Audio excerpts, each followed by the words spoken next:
It was recently reported that Google, with its advanced arsenal of technological tools, managed to unveil breathtaking discoveries at Peru's ancient megalithic sites. Many experts are now agreeing that these findings are reshaping the very foundations of how we understand archaeology itself. What had once been considered isolated ruins or simple stone formations is now being revealed as part of something far grander, more interconnected, and undeniably intentional. This remarkable collaboration between Google's Earth Engine team and a dedicated group of international archaeologists has unlocked doors that seemed impenetrable for centuries. And one can't help but ask, how much of history has been hiding in plain sight, just waiting for the right tools to bring it to light? The team made extensive use of LiDAR technology. To put it simply, LiDAR works by emitting tiny laser pulses from aircraft flying overhead. These lasers bounce back upon hitting surfaces, and by precisely calculating the return time, highly detailed three-dimensional maps of the terrain can be created. Unlike standard aerial photography, LiDAR possesses the extraordinary ability to virtually strip away dense jungle canopies and centuries of accumulated soil, revealing hidden architectural structures that the human eye would simply never detect from the ground. Dr. Alana Reyes, a leading archaeologist involved in this groundbreaking collaboration, explained that it's akin to having X-ray vision for the Earth. She emphasized that they were able to peer through dense vegetation and layers of history, revealing structures that had remained unseen for literally hundreds of years. But the real breakthrough didn't stop at LiDAR alone. The sheer volume of data generated from these scans was so immense and intricate that conventional human analysis could only scratch the surface. This is where Google's DeepMind AI stepped in to revolutionize the process. The AI was trained on known architectural patterns and, through meticulous data processing, began to identify patterns and connections that had eluded detection for generations. Suddenly, researchers were looking at maps that didn't just show structures, but unveiled the hidden logic behind their placement. The AI identified precise astronomical alignments between buildings, geometric progressions adhering to strict mathematical principles, and recurring motifs in the architecture that were virtually invisible at ground level but became glaringly obvious when viewed from above. This was clearly more than just random stones piled upon stones. It was compelling evidence of meticulous planning, advanced intelligence, and a unified system of knowledge that spanned vast regions. One can't help but pause and contemplate. Was the ancient Andean world far more interconnected and intellectually advanced than anyone had previously dared to imagine? Google's satellites also played a pivotal role in lifting the veil over these age-old mysteries. Utilizing ground-penetrating radar and thermal imaging, scientists were able to peer beneath the Earth's surface in ways that once seemed relegated to the realm of science fiction. Beneath the imposing fortress of Sacsayhuaman, for instance, thermal anomalies revealed an expansive underground complex stretching nearly 2 kilometers. The readings suggested the existence of sophisticated water management systems, engineered with hydraulic principles that were far ahead of their time, principles that Europe itself wouldn't begin to adopt until the 18th century. Dr. Benicio Ramirez from the Peruvian Ministry of Culture observed that these groundbreaking discoveries showed that the structures weren't isolated monuments at all. Instead, they were interconnected components of an advanced infrastructure, hinting at urban planning on a scale that spanned immense distances. Doesn't that fundamentally change the way we perceive ancient civilizations? Further discoveries made through multispectral imaging painted an even richer and more detailed picture. Long-lost roads and communication routes began to emerge from the data, tracing pathways across the rugged and unforgiving Andean mountains. These routes weren't haphazardly carved, they were strategically planned, often minimizing energy expenditure, while ensuring clear lines of sight between ceremonial centers. Satellite data even revealed compelling evidence of deliberate landscape engineering. Artificial plateaus, sophisticated water catchment systems, and meticulously constructed defensive terraces that had been seamlessly integrated into the natural surroundings. This level of intentional design begged a powerful question. Had researchers consistently underestimated the engineering prowess of pre-Columbian civilizations? Dr. Reyes emphasized that what people had previously admired, the unparalleled precision of stone cutting and the seamless fitting of massive blocks, was merely one small facet of a much grander achievement. The newly acquired data hinted at a sophisticated culture possessing a deep understanding of astronomy, geometry, hydraulics, and urban planning, a level of understanding that demands our utmost respect. And perhaps the most astonishing aspect of all is that this is just the beginning. Researchers readily admit that they're still in the preliminary stages of what will undoubtedly be a multi-year investigation. Each new layer of analysis continues to generate more questions, reveal more connections, and unearth more tantalizing hints of a civilization whose brilliance had been obscured by the relentless passage of time. At the core of all this lies the realization that technology isn't just uncovering stones, it's uncovering stories. These stones carry within them the intelligence, the dreams, and the tireless efforts of people who lived centuries ago. And now, through tools like LiDAR, AI, and satellite imaging, the world is finally beginning to listen to those silent voices. One can only speculate. If this much has already been revealed, what else lies dormant beneath the Andean soil, waiting for the opportune moment to be seen? Will future discoveries not only transform the way we perceive Peru's ancient sites, but also rewrite the entire narrative of human civilization? The ancient megalithic structures of Peru have long been a subject of fascination and wonder, not just for archaeologists, but also for engineers, architects, and ordinary people who stumble upon their images and ask themselves, how on earth did they do this? These structures, scattered across the Andes, seem to stand as silent guardians of a past that continues to puzzle the modern world. Scholars often remark that what makes these constructions extraordinary is not just their sheer size, but also the precision, durability, and the techniques that were supposedly unavailable to pre-industrial civilizations. After all, how could a people without iron tools, without wheels, and without the modern machinery we now take for granted have pulled off something that even today would test the limits of advanced engineering? The question lingers in the mind. Did they know something we have forgotten, or are we underestimating just how resourceful they truly were? At Sacsayhuaman, for instance, visitors are immediately struck by the gigantic stone walls, some blocks weighing up to 200 tons, fitted together so perfectly that not even a sheet of paper can slide between them.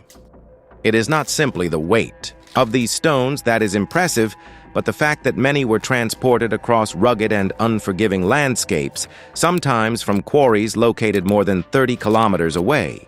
Imagine trying to move something the weight of several blue whales across steep mountainsides without the help of wheels. How could that even be possible?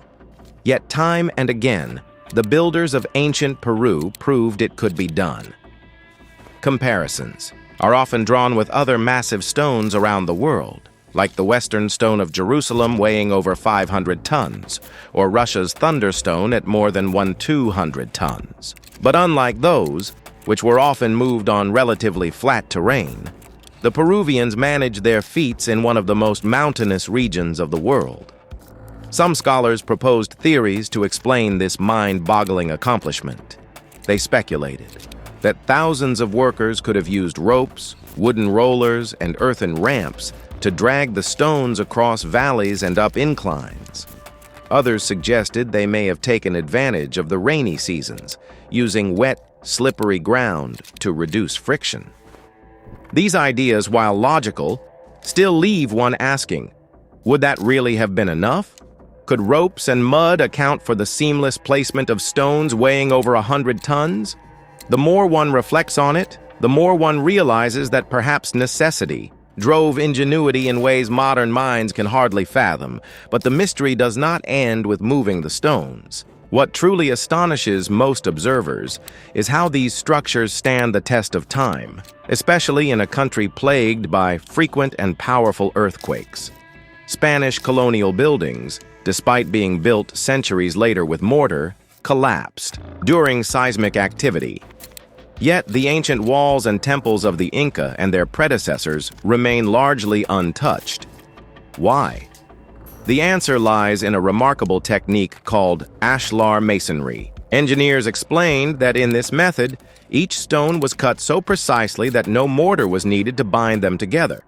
During earthquakes, instead of crumbling, the stones dance, shifting slightly during tremors and then falling neatly back into place once the shaking stops. Isn't it incredible to think that ancient builders understood seismic resistance better than some modern builders who rely heavily on cement and steel? The builders also designed their walls with slight inward inclinations, which added stability and placed immense effort into constructing strong foundations. In fact, it has been discovered that around 60% of Machu Picchu's construction lies underground. Beneath the visible beauty of terraces and temples lies an intricate system of deep foundations and crushed rock drainage, preventing landslides and flooding. One cannot help but wonder, was this simply trial and error, or was it the result of a sophisticated understanding of natural forces? Perhaps even more fascinating is the polygonal masonry technique. Unlike ordinary brickwork, or even the neat rows of rectangular stones in other ancient civilizations, Peruvian builders took irregularly shaped stones, some with 12 or more sides, and fitted them together like an impossibly complex jigsaw puzzle. The joints were so tight and so cleverly interlocked that they created not just stability but resilience, allowing the walls to withstand both time and natural disaster. Some stones were carved with curved edges and fitted into other curved edges, creating an almost organic flow. Others contained micro-relief patterns that increased friction between stones. As a result, the walls approached what engineers call the theoretical maximum strength of stone construction. Isn't it strange that, in an age with no lasers, no 3D modeling, and no computer calculations, human hands managed to carve and fit stones with a precision that baffles us even today? Naturally, modern thinkers have tried to explain it. Some stick with the practical levers, pulleys, and precise manual measurements. Others drift into the speculative, suggesting that perhaps the ancients discovered methods to soften stone with plant-based chemicals, or even used sound vibrations to move and mold massive blocks.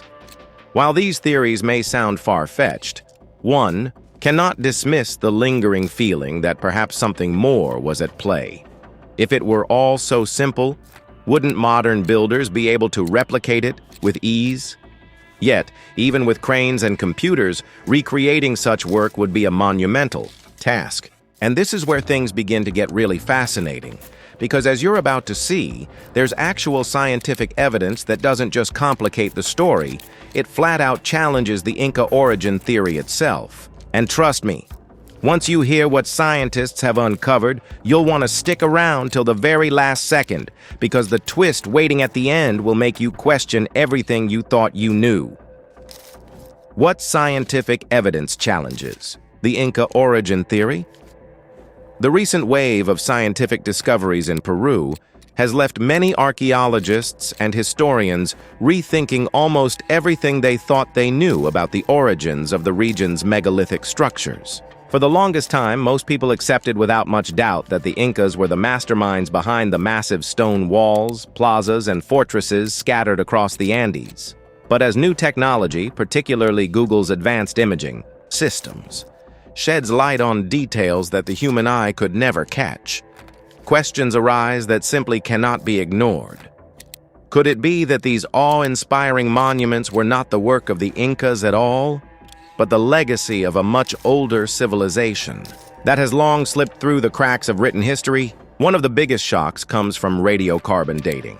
Scientists recently tested organic material found near the foundation of a megalithic stone plaza high in the Andes, and the results were staggering. The site was dated to around 4,050, years ago, meaning it existed long before the Great Pyramids of Egypt. This finding alone turns the accepted timeline upside down. If these stones were already being carefully carved and arranged thousands of years before the Incas came into power, then who was truly responsible for their construction? The story only deepens with findings from Machu Picchu. For years, colonial records suggested it was built during a very specific time under Inca rule, but advanced accelerator mass spectrometry, AMS dating, tells a slightly different story. Analysis of remains from burials around the site points to occupation beginning as early as AD 1420, nearly 2 decades earlier than historians had assumed. It might sound like a small adjustment, but when dealing with civilizations that left limited written records, even a 20-year difference can ripple through the entire narrative. Doesn't that make you wonder how many other details in the accepted history could be off by decades or even centuries? The mystery only deepens when scientists look beyond timelines and start examining the stones themselves. Toolmark analysis reveals something that has puzzled researchers for decades. The Incas, according to historical evidence, only had bronze and stone tools at their disposal. Yet the cuts on granite and andesite blocks, materials so hard they rank among the toughest on Earth, are so precise that they almost defy logic. How could tools softer than the stone they were working on create such flawless cuts? On the Mohs hardness scale, copper alloy tools measure around 2 or 3, while granite and andesite score between 6 and 7. Anyone who has ever tried scratching a piece of granite with a softer object would know it's simply impossible. So what exactly was used to shape these stones with such surgical precision?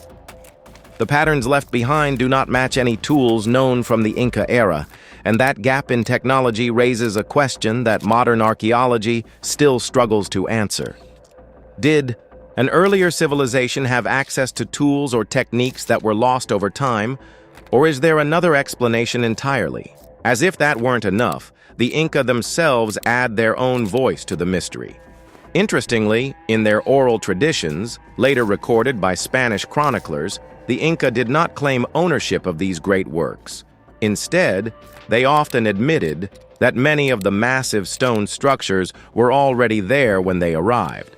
According to their legends, these sites were the handiwork of an earlier people, sometimes described as giants, other times spoken of as divine beings sent from the heavens. The Inca revered the sites, used them, and integrated them into their empire, but they never truly claimed to have built them from scratch. Isn't it fascinating that the very people credited with these masterpieces insisted they were not the original architects? Oral history may not always be precise, but when multiple traditions across generations echo the same message, should we really dismiss it so easily? All of this evidence, radiocarbon dating, AMS testing, toolmark analysis, and even oral tradition, comes together to form a picture that is both thrilling and unsettling. For centuries, historians painted a fairly straightforward timeline. Human settlement spread into the Andes, the Incas rose to power, and they built their legendary cities. But now the puzzle pieces don't fit so neatly. Instead, what emerges is a story of complexity, of civilizations rising and falling long before the Incas even came on the scene, and of advanced techniques that seem oddly out of place for their time. Could it be that the Andes were once home to a culture with knowledge and abilities that vanished before history could record them? And here's the part you'll want to pay very close attention to, because what comes next will take us right into the heart of the most mind-bending question of all. How could ancient builders have shaped the stones? Stay with this till the very end, because the answers might just change the way you look at history forever.